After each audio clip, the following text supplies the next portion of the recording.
Welcome to the IVM Podcast Network.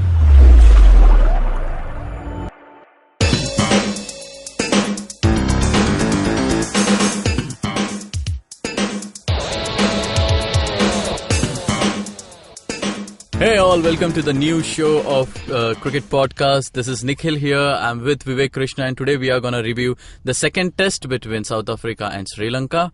We are also going to talk about this term called as Kolpak deal, which relates to Kyle Abbott. Vivek will explain about what it is and how it is implemented. So Vivek, what do you make of this series? This series is over for Sri Lanka. As simple as that. We expected when we previewed the first test match and the series, we didn't expect Sri Lanka to pose any kind of threat to the South Africans. But what is disappointing, Nikhil, is there has been no fight at all. There has been no intent. And At least there has been something from the bowler's side of Sri Lankans. Yes.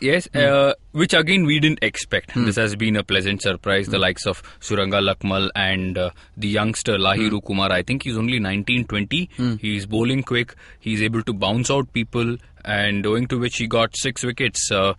Yes, he did concede, I think, in excess of 100 runs.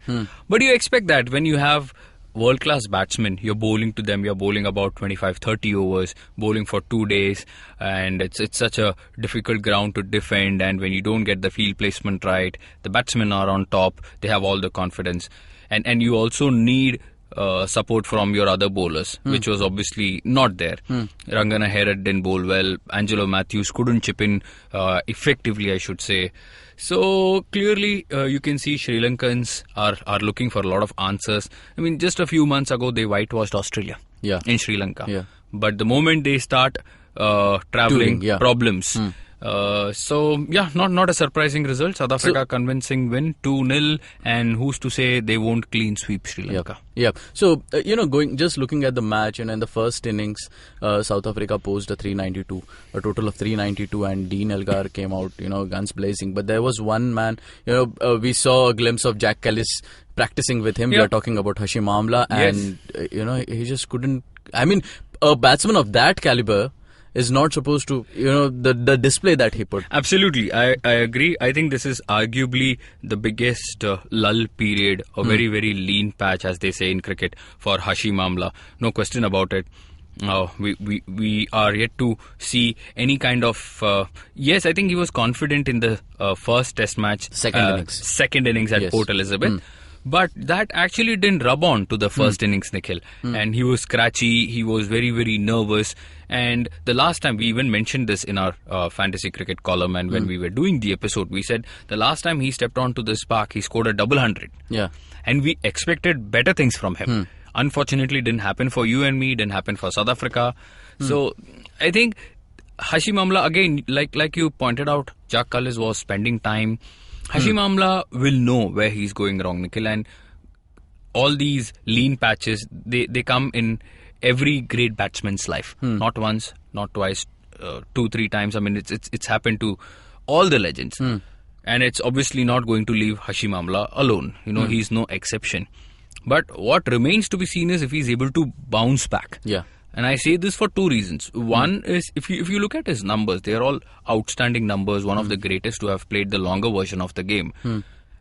And somewhere I feel he should ask himself, is he ready to contribute? Is the hunger still there? Is the appetite for piling on runs still there? Is the desperation to amass hundreds still there? That is number one. Number 2 is, with Quinton de Kock batting like absolute, he's batting as though he's belonged to the stage forever. Number 2, Dean Elgar scoring so nicely. Number 3, you have Temba Bauma in there, wanting to cement his place. Set all this aside, AB de Villiers will come back. He'll come back very soon. I don't know when, but very soon. What happens? Who goes out? Faf is contributing. Stephen Cook has... The openers are doing very well. So I know Hashim Amla is not going to be the person to vacate the spot, but the pressure will be riding on him. And if you look at South Africa's history, their selectors, their think tank, they are very patient guys. They are very tolerant fellows. They are not going to ask Hashim Amla, boss, if you're not able to produce the goods, can you please step aside and let some youngster, come onto the scene and see what he can deliver. I don't think that will happen. having said that, Hashim Amla shouldn't keep testing patience. Yeah. I mean, it's too early to make a comment like this, but I think he'll also understand the urgency. He might, after all said and done, he might go into the third test match, get 100. Get a double 100. Get a double 100, get a triple 100 also. He's done this earlier in his career. So, all this is a possibility. But we are looking at what if it doesn't go in Hashim Amla's favor. Okay. Then who will sacrifice the spot? Yeah. If you tell me today, I think the axe will be on either JP Dumini or Temba Bavuma. Okay. Purely because the selectors don't see JP as a long-term investment. Mind you, he only retired from the game a few months back when AB de Villiers pulled him out. He said, boss, you belong to test cricket. And he scored a 50, 100 and all that. Temba Bavuma is their future. So, I don't think the selectors are in a position to ask Hashim Amla to go. But the pressure is surely there. What do you make of Elgar's inning? Fantastic, very composed. Again, goes to show he likes to open. He likes to take on the challenge. We saw that in Perth against Australia a month ago, how he got that 100 when nobody backed him to get runs. So that's again, he is not a very flamboyant or a very classy player to watch, but Nikhil, he does his job very effectively. So is the case with Cook. Cook has been dogged with criticism. He's been hounded by people asking him to get the hell out of the team, and for whatever reason, he's not attractive. Yes, but he's getting runs on the board. Yes. And if these two, the way they operate, I mean, taking the shine of the new ball, grinding it out there for 2-3 hours after the lunch interval, getting 100 on the board. Yes. Boss, you are doing amazingly well as openers. Why would any captain or a coach sack you? Yeah, totally. And, even if you look at the score of 392, it wouldn't have been possible without the de Kock's knock. Absolutely. Do you see a glimpse of Adam Gilchrist here? I do. In fact, a lot of people have spoken about Adam Gilchrist and Quinton de Kock. I don't believe in comparisons, although we fans, we have this dirty habit of, bringing in stats, relating and finding similarities and all that. I don't think that should work. But Quinton de Kock, I think, one of the reasons, Nikhil, South Africa are doing so well in Test cricket. Mind you, South Africa also have to go to Sri Lanka, go to the UAE, come to India and do well. But it is what it is at the moment. They are doing very well overseas. They are doing well in South Africa. One of the reasons is Quinton de Kock's presence. One of the reasons is the way he attacks the bowlers, number 5, number 6. And not for a moment you feel, the South African batting is going to collapse. Even if they are 200 for 5. It was the situation in Cape Town. And when we saw the wicket on day 1 and Sri Lanka ended up winning the toss, Angelo Matthews said we'll have a bowl first. South Africa could have dug a grave for themselves. They could have fallen into their own trap. Okay. It didn't happen purely because Sri Lanka didn't have the potent attack. And despite all that, they still had South Africa 5 down for not much. Yes. And that is where he's an absolute freak, man. The way he plays, very, very free. He's fearless and he takes the attack. And suddenly you see scorecard going to 320, 50, so on. And they were almost in no time dealing in boundaries. And they finished almost 400, which is a very formidable total. Okay, so, moving on with the Rabada's 10-wicket haul, Philander is doing good. There was one person who did not take any wicket, that is Kyle Abbott. We'll not focus on Kyle Abbott, but basically this term called as Kolpak deal. Yeah. Can you just explain what is that? Not much is written about it. Actually, a lot of things have been bothering South African cricket for many, many years. One, obviously, I don't want to talk about match fixing and all that, but what I want to I just want to enlighten our listeners and educate them as to, number one was the quota. Obviously this has been carried on since the apartheid days, and quota system, in my opinion, has not done good for South African cricket. Anybody can defend, anybody can say what they want. Another classic example was, incidentally, we are discussing Kyle Abbott here, 2015 World Cup semi-finals, when South Africa played New Zealand in New Zealand. The ball was seaming, swinging, conditions were perfect. What happened? Vernon Philander was called in. Vernon Philander was a flop throughout the tournament. Kyle Abbott was bowling beautifully with Dale Steyn and Mone Mokal. But Kyle Abbott was benched. Why? Because he's a white player. Philander is a colour player. Because of the silly rule that South Africa have quota, it cost them the game, in my opinion. Alright? And now, coming back to Kolpak, Coming back. So I'm explaining. So the other thing is the Kolpak deal. The reason people move from South Africa to one of the counties. For example, in his case, he signed up with Hampshire. So the deal is because of the Brexit and the soft rand, people in South Africa are struggling. Because the value is depreciating and the pound has already become double.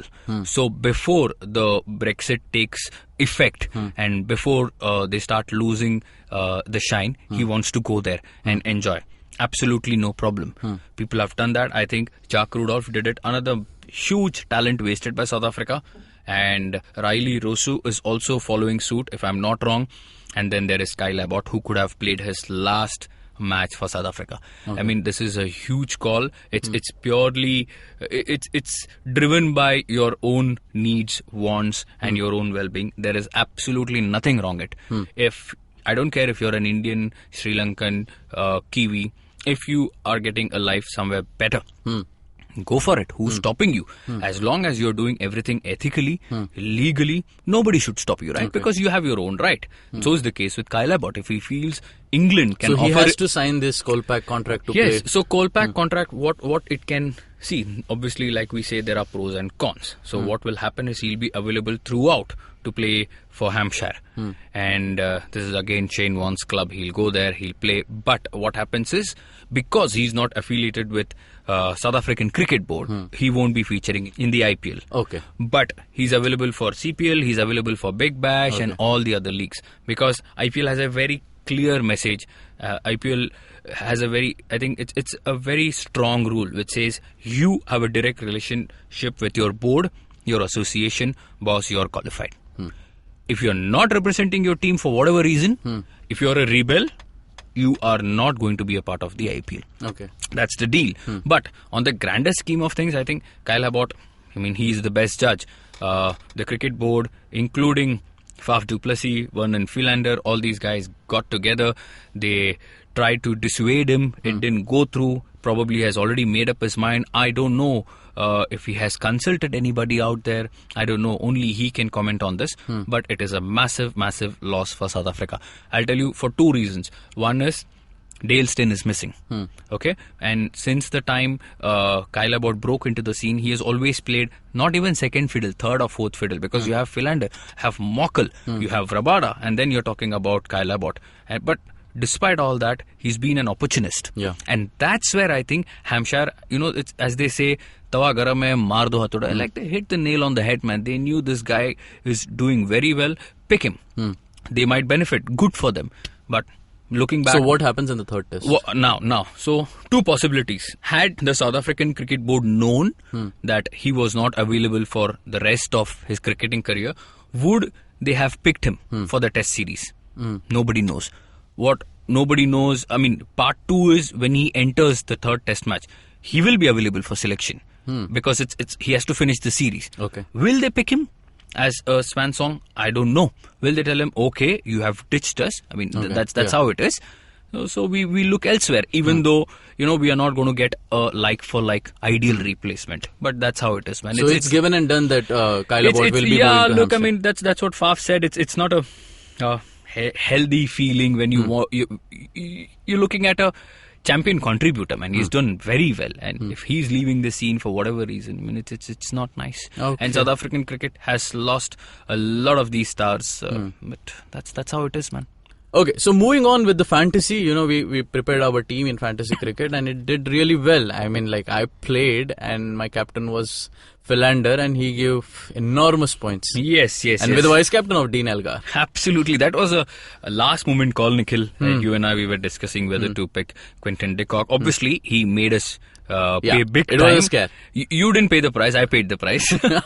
But all's well that ends well. Anyway, we had to take a call, and obviously, like you must have found out, it's not easy to get all the champion players. You have to sacrifice somewhere because the budgets are so tight. So that's how it is, and we'll see what happens in the third test match. But obviously, like always, we'll get it ready just in the nick of time. Okay. So the third test match starts when? It starts in a week's time. Okay. I think 4 or 5 days before they head into the one-day series that is starting from the 20th of January. Yes. So we have our exclusive fantasy cricket podcast as well. You can look into the playlist. Okay, that's it for the day, guys. You can listen to this podcast on IndusVox Media, SoundCloud, Audio Boom, and iTunes. If you want to read more articles, you can log on to thefangarage.com and also follow our YouTube channel, The Fan Garage. Till then, take care. Bye.